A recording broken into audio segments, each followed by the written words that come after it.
Hello and welcome to Nomura's Week Ahead podcast series. My name is Andrew Tysers from Nomura's Global Markets Research team.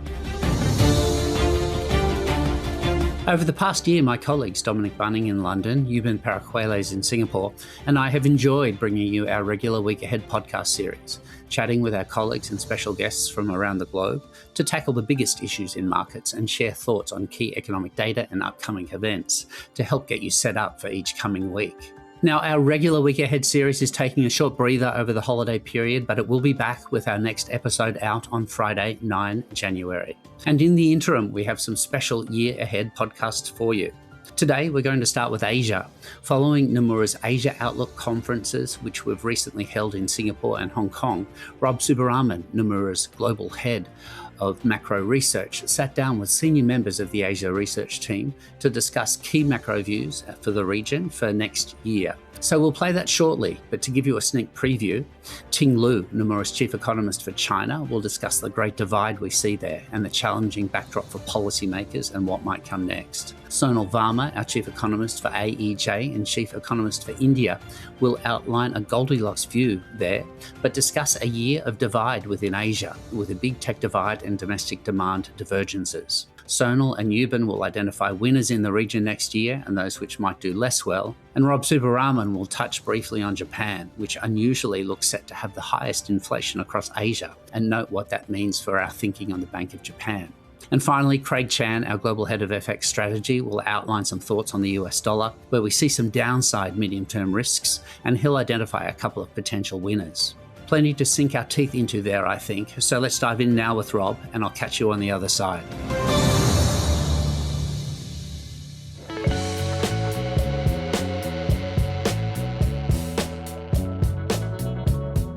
Hello, everyone. Welcome to Nomura's Outlook for Asia in 2026. You're going to hear a lot from my colleagues, but before I start, I wanted to give you a little bit of a backdrop to our global view. Our view is for the global economy, it's going to be a year of going for growth in 2026 because of the AI boom continuing and more supportive monetary and fiscal policies. We do think the US economy is going to continue to outperform with above trend growth for the fourth year in a row. And we think Eurozone growth will pick up in the second half of the year on the back of German fiscal stimulus, and also the scope for more signs of EU integration. Turning to the Fed, our view is that the Fed is going to cut rates 2 more times next year, but we will be waiting until there is a new Fed chair who is likely to be more dovish than the current Jay Powell. And so we have rate cuts in June and September, taking the terminal Fed funds rate to 3.25%. Let's, with that backdrop, move to Asia, and I'll start off with you, Ting. You talk about China being the great divide in 2026. What do you mean by that? Well, actually, the big divide happened in the past 5 years. So for more than 2 decades, the China's economic growth was driven by exports and the property sector. But since 2021, export growth sped up. But for the property markets, we all know there's a big collapse. So that's why I call this big divide. So what's the implication for next year and for the next few years? I think most likely export growth will be normalized. It won't be as fast as before. But then the Chinese government will face a big challenge, how to use other policies just deal with the continued weakness in the property markets. Okay, and Sonal, turning to you, we have this theme, there's the great divide in China, but for the rest of Asia, the annual Outlook report title is Mind the Gap. Maybe you could talk a little bit what you mean by that. Yeah, Rob, we think 2026 is going to be a year of economic divergence within Asia. So on average, we're expecting growth at around 3.6% for AEJ. But between that behind that, there is a big divergence. A couple of themes playing out. One is the tech outlook, where we think tech exports will remain quite strong. But the non-tech side, we think, will potentially moderate going forward, given the spillovers from China. And then the outlook for domestic demand is actually quite mixed. We have some countries outperforming, others underperforming. So when we put all of this together, we think there'll be leaders and laggards within the region. So the leaders of the pack, in our view, are Korea, Taiwan, Malaysia, Singapore, and India, whereas we expect growth to disappoint in some countries in Southeast Asia, like Philippines and Thailand. Maybe just digging a little bit deeper into India. This year, we have been characterizing India as in a Goldilocks period for the economy, with growth that surprised on the upside, but also inflation that surprised on the downside. What do you see for India next year? Our view is the Goldilocks conditions will sustain into next year. So we do see cyclical growth picking up and underlying inflation staying low next year. We do think a lot of the inflation in India is more structural in nature, so that should support further monetary policy easing. Low inflation will be positive for real household disposable incomes. Some of the pressure because of US tariffs, we think, will settle down next year. And we are also quite positive in terms of the government announcing more structural reforms. So India, in our view, is looking more positive, both cyclically but also structurally. Okay, that's encouraging. Let's swing over to ASEAN, Yuban. You've given the title two ASEANs, not one. What do you mean by two ASEANs? Yeah, so not to be left out in this theme of very divided outlook in Asia. So there's really two camps that we're seeing in terms of growth performance for ASEAN next year. So the first camp, we're pretty positive on Singapore and Malaysia. And really the big driver there is the spillovers from AI-related demand. But also I would emphasize a lot of infrastructure projects that are being built, and that's really supporting domestic demand, creating a lot of investments, this driving headline GDP growth.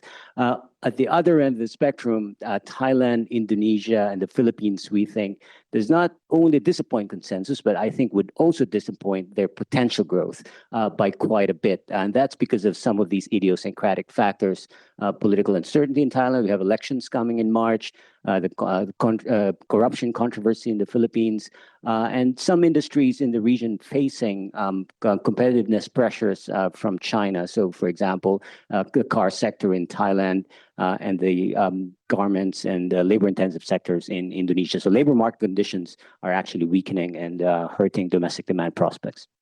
Okay, thanks, Yuban. Let's turn to FX, Craig.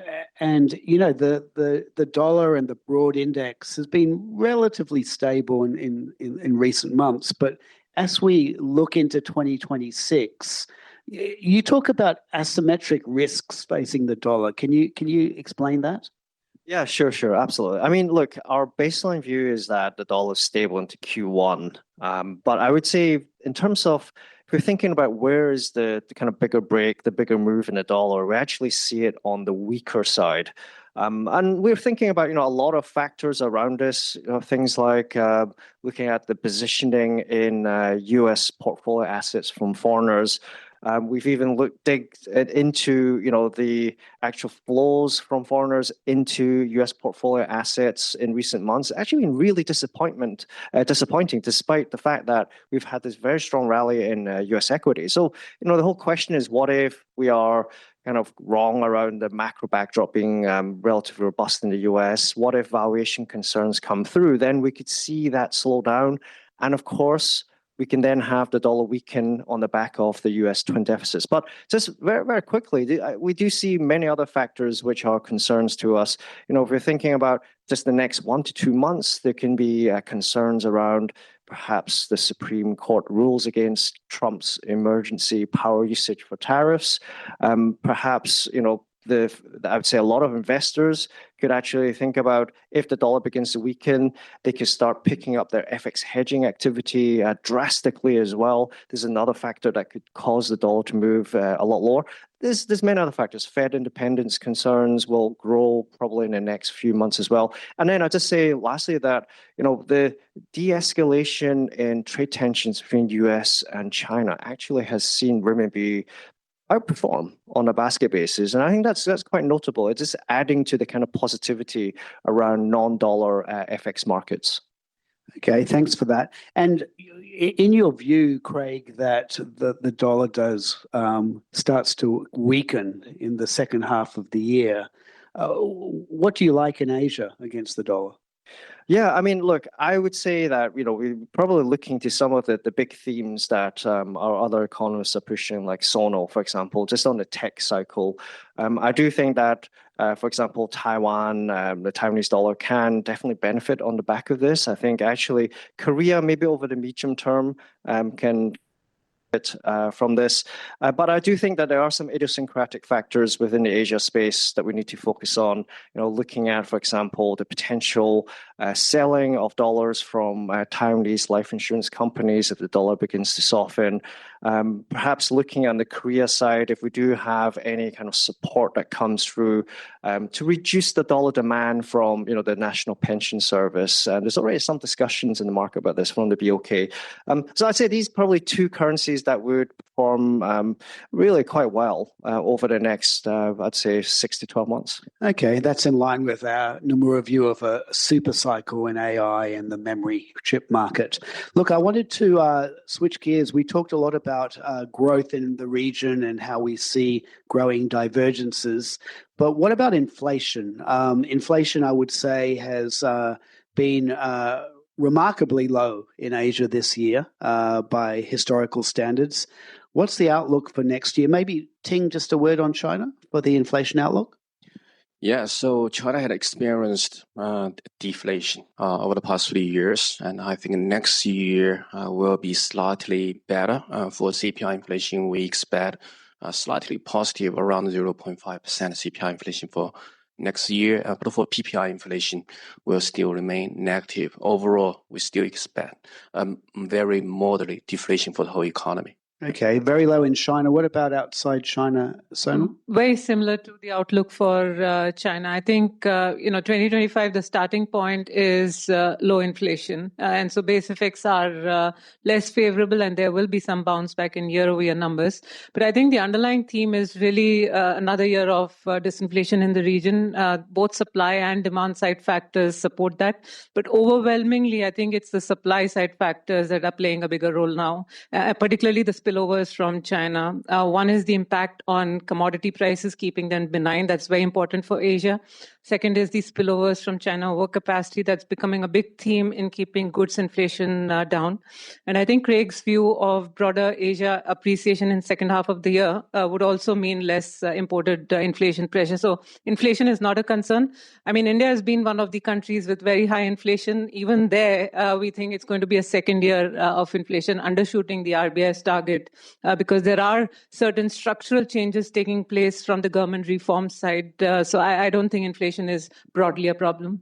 Okay, it's really interesting. That's one where there is not divergence. We have a broad view that inflation's low across Asia, and it's quite extraordinary now that Japan has one of the highest inflation rates in Asia. Who would have thought that even a couple of years ago? That brings me to monetary policy in Asia. And Sonal, historically, Asia's tended to follow the Fed, and we have 2 more rate cuts penciled in for 2026 by the Fed. What's the outlook for Asia monetary policy? Also one of divergence. We're calling this the North-South divide. I think broadly what we're seeing in Asia is the rate easing cycle has more or less come to an end because central banks have taken rates to what they consider as neutral, and therefore they want to preserve some of the policy ammunition. There are also some countries more concerned around financial stability risks. So we think despite the Fed easing, many central banks will stay on hold. But as with our broad theme, don't paint all of Asia with the same brush. The stronger growth outlook in North Asia definitely supports rates on hold there.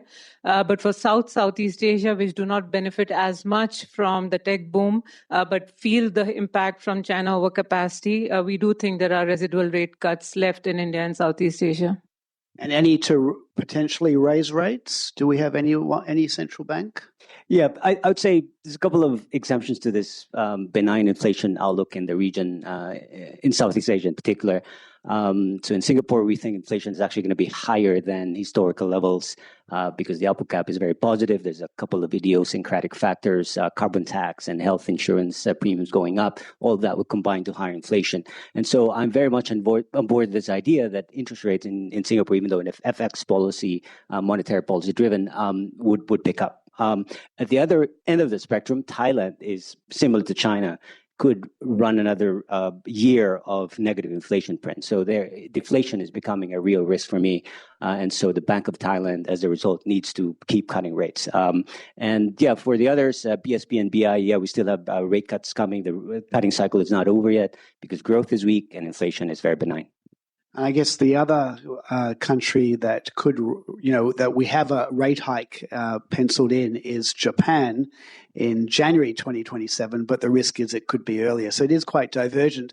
But that brings me to a question for you, Ting, on macro policies. A lot of countries are using interest rates to kind of support growth. But in China, it's a bit different now, isn't it? Well, definitely, yes. Now, first of all, China is faced with quite a big downward pressure because over the past year, the Chinese government introduced the trading program to boost retail sales, but there will be payback effect and a very strong base effect. And meanwhile, China's property markets are worsening. So I think the Chinese government will have to do more to support economic growth. Otherwise, I think the first half next year will be ugly.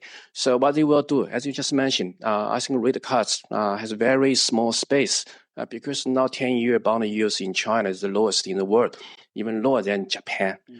So what they can do, I think, once again, they should do more on this unconventional monetary policies, not rate cuts, but they should do more, just like what they did on the stock markets in the past year. They should use monetary policies and the fiscal policies to come up with some money and also, I would say, the right team just to clean up the debt mess in the property markets and just to rebuild the trust between borrowers and the lenders. I think this will be the final solutions to many of those economic problems in China now. Okay, great. Colleagues, thank you very much. And to the audience, all the best in 2026.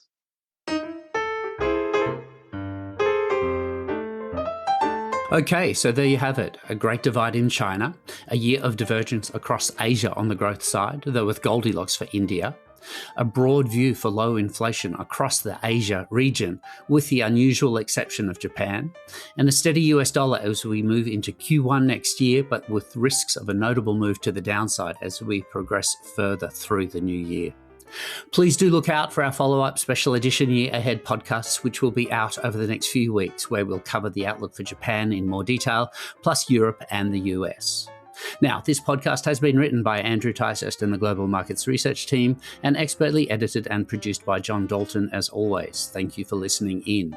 If you did enjoy this one or would like to hear more, please like and subscribe to Nomura's podcasts on Apple, Spotify and SoundCloud or wherever you do get your podcasts. And if you have a moment, please leave us a review. And as we always say, it would make our day if you could press a few buttons and share this podcast with a colleague or a friend. And for more, log into nomuraconnects.com to keep up to date and to keep on listening. Thanks and goodbye for now.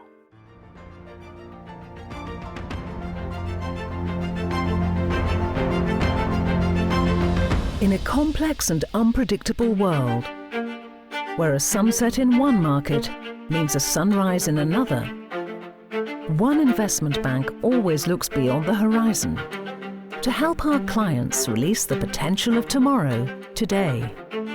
Nomura, connecting markets, East and West. Disclaimer.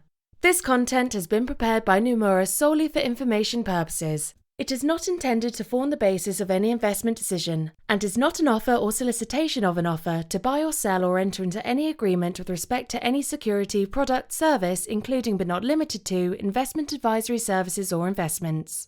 The opinions expressed in the content do not constitute investment advice nor is legal, regulatory, accounting or tax advice and may change at any time without notice. You should seek independent advice as appropriate for individual circumstances. For further information, disclaimers and disclosures, please visit Nomura Connects at www.nomuraconnects.com.